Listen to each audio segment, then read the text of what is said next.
Voilà, bonjour.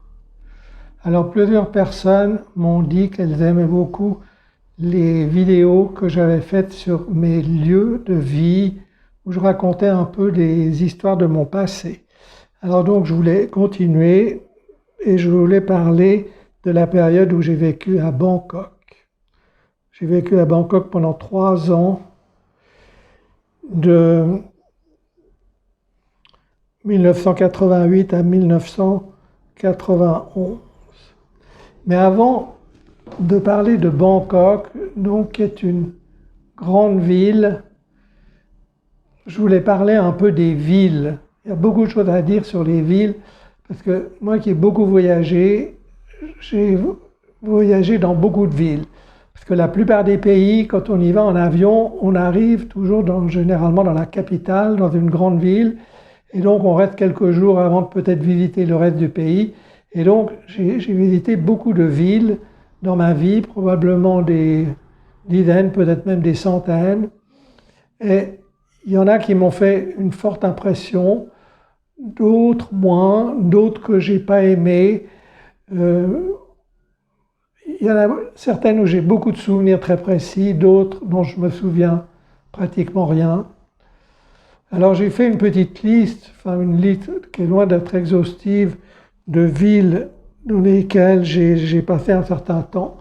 Alors d'abord il y a les villes, des catégories, il y a des villes, disons, où j'ai vécu pendant une certaine période. Je dirais pendant une période d'au moins 2 mois à la suite, ou bien celle où j'ai vécu une longue période. Donc il y a bien sûr Genève où je suis né, où j'ai vécu jusqu'à à peu près l'âge de 30 ans, quelque chose comme ça, un peu plus. Mais bon, Genève, c'est une ville, mais c'est pas vraiment une grande ville, comme serait par exemple Bangkok ou Paris. Mais ça, j'en ai déjà parlé, je crois, dans une première vidéo. Alors après, les autres villes où j'ai vécu, donc quand je suis parti en France, en Haute-Savoie, la ville, souvent, si on vit un petit peu à la campagne, il y a une ville quand même qui est proche, et qui est peut-être la ville où on va souvent, ou même si on n'y vit pas tout le temps, la ville où on va souvent.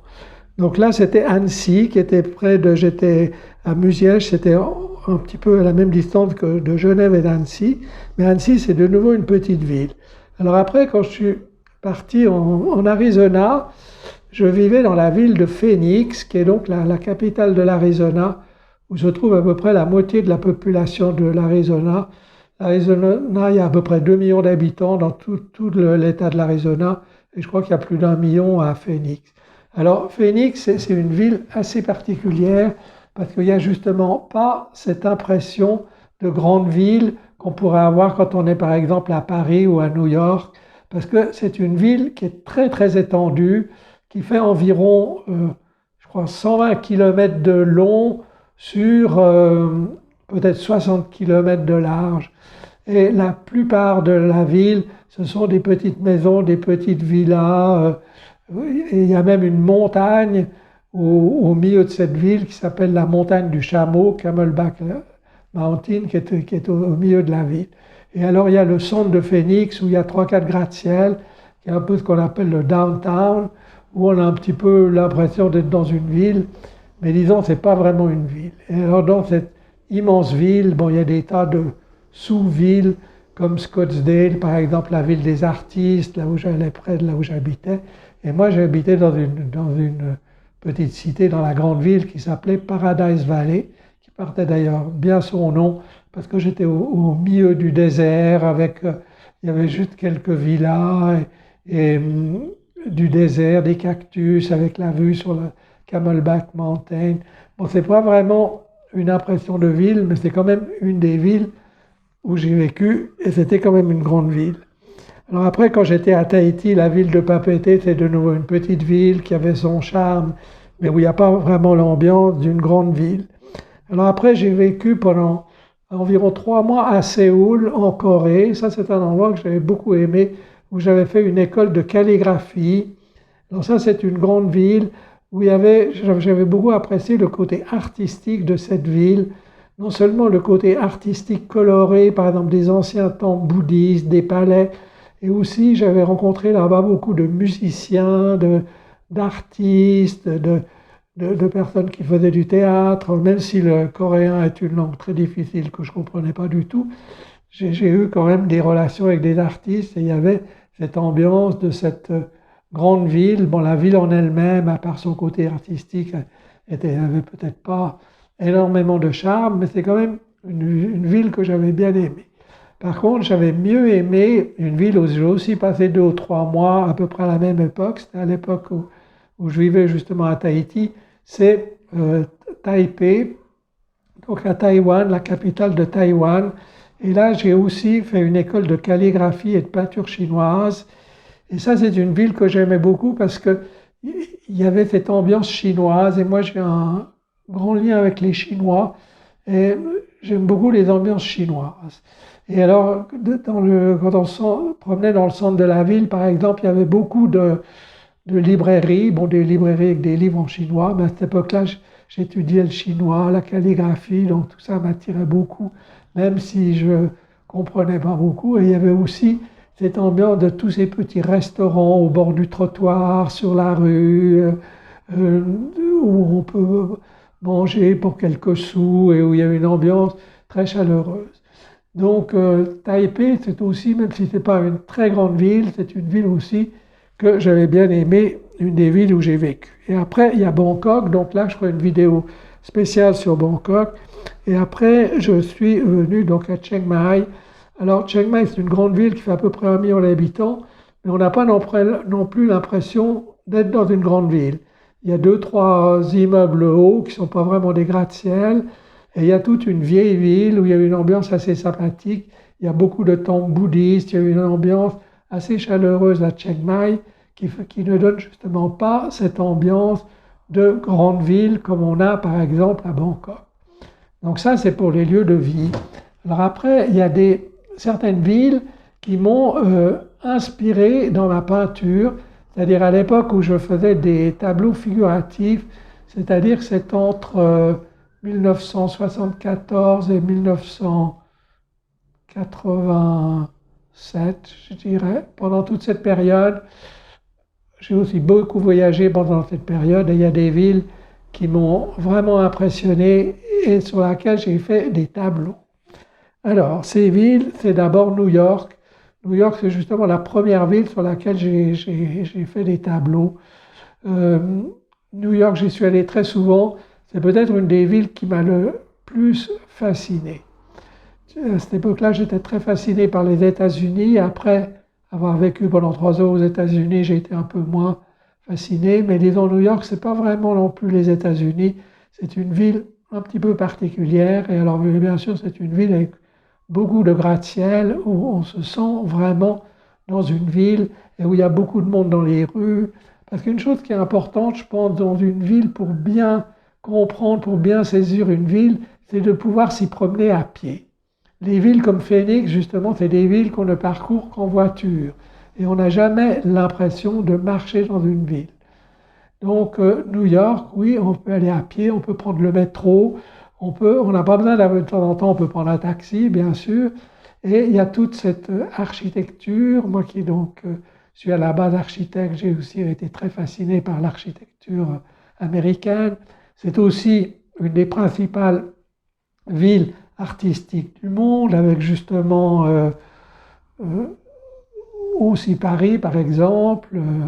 New York, à une époque, était le centre même mondial de l'art. Bon, Phoenix et Scottsdale, c'était aussi un des importants centres artistiques des États-Unis. Donc New York, c'est une ville où j'ai fait des tableaux. Et une autre ville qui m'a beaucoup plu aux États-Unis, c'est San Francisco.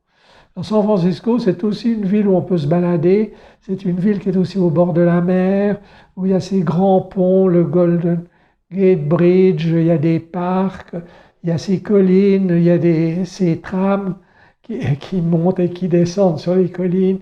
C'est aussi une ville très artistique, avec souvent des petites maisons d'un style un peu baroque, enfin des choses qui m'ont aussi inspiré à faire des tableaux.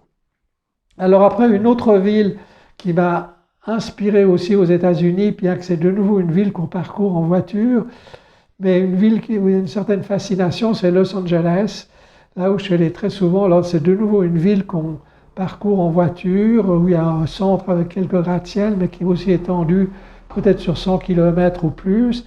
Mais moi, ce qui me plaisait beaucoup à Los Angeles, c'était d'abord la région de Beverly Hills, qui est un petit peu sur une colline, là où il y a les studios de Hollywood aussi, et puis le bord de la mer, c'est-à-dire la plage de Venice et la petite bourgade de Santa Monica. Donc là, j'allais beaucoup, c'était l'époque où les gens faisaient du patin à roulettes sur la plage de Venise. Donc là, j'ai fait aussi des tableaux à Venise, à Santa Monica, dans toute cette partie. J'ai fait aussi des tableaux sur l'aéroport de Los Angeles, où je faisais très souvent des escales à l'époque où j'habitais à Tahiti et où je passais par Los Angeles pour revenir en Europe. Donc ça, c'est aussi une ville qui m'a inspiré pour ma peinture. Alors après, une ville qui m'a inspiré pour ma peinture aussi, c'est Venise. Bon, Venise, c'est une ville un peu magique, c'est quelque chose de vraiment très spécial, on pourrait dire, par rapport, mais déjà, c'est une ville qui est sur l'eau, il y a des canaux, où on se déplace en gondole ou en bateau. Alors, il y a un côté aussi de Bangkok qui se rapproche un petit peu de Venise, bon, à une autre dimension. Et donc Venise, j'y allais assez souvent à une époque. Bon, c'est aussi une ville, bien sûr, on ne va pas du tout en voiture, il n'y a même pas du tout de voiture. Et donc là, c'est quelque chose d'un peu spécial, d'un peu magique, où j'ai fait justement toute une série de tableaux sur Venise. Alors après, Paris aussi. Donc Paris, c'est aussi une des villes principales, peut-être avec New York, qui m'a toujours beaucoup inspiré, où j'ai fait de très très nombreux séjours, même si j'ai jamais vécu de très longues périodes à Paris. Paris, c'est une ville aussi où j'adorerais me promener dans tous les quartiers, où on peut utiliser le métro pour aller d'un quartier à l'autre. C'est aussi une ville de l'art où il y a beaucoup de musées, beaucoup d'expositions, une ville où il y a tout un contact dans la rue avec les gens qu'on rencontre, enfin quelque chose de très particulier, de très séduisant. Bien que c'est toujours quelque chose où je me suis dit, c'est très très bien d'aller pendant 3-4 jours, mais en fait je ne crois pas que j'aimerais vivre là-bas. Et chaque fois que j'allais à Paris, que je revenais, j'étais tout content de retrouver ma campagne. Bon, c'est une ville qui m'a inspiré aussi pour faire des tableaux, c'est une ville où j'ai aussi fait une exposition. Et alors après, une autre ville qui m'a beaucoup inspiré, que j'ai beaucoup aimé aussi, c'est Buenos Aires. Alors, Buenos Aires est une grande ville et curieusement, c'est une ville justement qui ressemble à Paris. Il y a le même genre d'immeubles qu'à Paris, aussi les grandes avenues qu'avait créé Haussmann à Paris. Buenos Aires a été construite un petit peu sur le modèle de Paris et il y a un peu cette ambiance, bien avec aussi des côtés différents. Il y a une très grande zone piétonne dans le centre de Buenos Aires où on peut se promener à pied dans toutes ces rues et où il y a des bistrots un petit peu comme on trouve justement en France. Bien sûr, Buenos Aires, c'est la capitale de la viande. Il y a des restaurants de viande où on a la meilleure viande du monde, pour ceux qui aiment la viande et qui mangent de la viande. Des tournes d'eau de 10 cm d'épaisseur. Alors pourquoi la viande d'Argentine est tellement bonne? C'est parce que l'Argentine, comme c'est un très très grand pays, très peu peuplé, on dit qu'un bœuf en Argentine a à peu près 100 hectares pour paître, alors que en France, par exemple, même dans le Charolais ou ces endroits-là, il y a peut-être 1 hectare par animal. Mais là-bas, c'est tellement grand qu'en fait, les animaux, ils peuvent choisir, ils peuvent par exemple ne manger que des fleurs, par exemple, parce qu'ils ont un tellement grand territoire qu'ils peuvent choisir ce qu'ils vont manger. Et alors, dans les rues de Buenos Aires, il y a aussi partout des petites échoppes qui vendent des grillades, surtout les tripes et les boyaux grillés, c'est une spécialité de l'Argentine. Bien sûr, l'Argentine, c'est aussi le pays du tango, et Buenos Aires est connu aussi pour tous ces clubs de tango, donc il y a une ambiance bien particulière à Buenos Aires. Et j'ai très souvent séjourné à Buenos Aires, c'est une ville que j'aimais beaucoup et qui m'a inspiré aussi à faire une série de tableaux. Alors une autre ville qui m'a beaucoup inspiré, c'est Rio de Janeiro. Donc là, il y a aussi un site assez exceptionnel avec ses pains de sucre, ses montagnes, les plages, la ville, avec des fois des immeubles, des fois des favelas, quelque chose de très vivant, surtout à la période du carnaval, où la musique est vraiment prend la priorité, où les gens dansent dans la rue, tout le trafic est bloqué.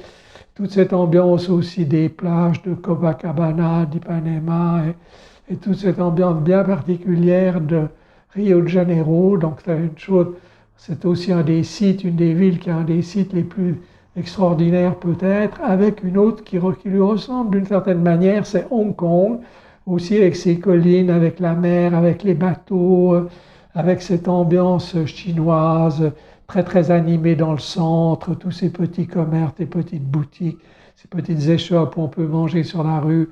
Donc Hong Kong m'a aussi beaucoup inspiré, j'ai aussi fait certains tableaux d'Hong Kong et c'est aussi une ville où j'allais souvent avant que Hong Kong soit rattaché à la Chine. Mais je crois que Hong Kong a quand même gardé un petit peu de son caractère bien particulier.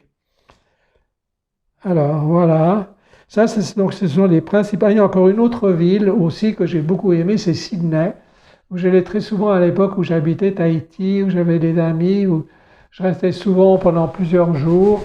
Et c'est aussi une ville avec des collines, avec la mer, avec des bateaux, avec des ponts. Et une chose qui est un peu comme la perle au milieu de Sydney, c'est l'opéra de Sydney, sur lequel j'ai fait justement une série de tableaux.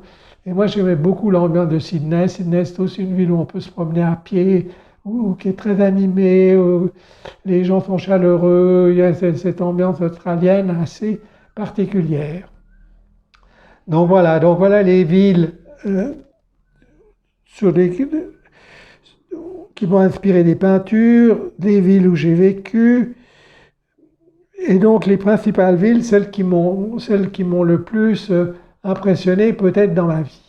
Donc voilà, je vais m'arrêter, peut-être je ferai une autre vidéo sur les villes parce que je pense qu'il y a encore beaucoup à dire sur les villes. Mais c'est quelque chose de la vie urbaine qui me plaît, même si quand on est dans une ville, on a envie d'aller vivre à la campagne. Mais quand on est à la campagne, on est attiré par la ville et on a envie de trouver l'animation de la ville de nouveau. Voilà, à bientôt.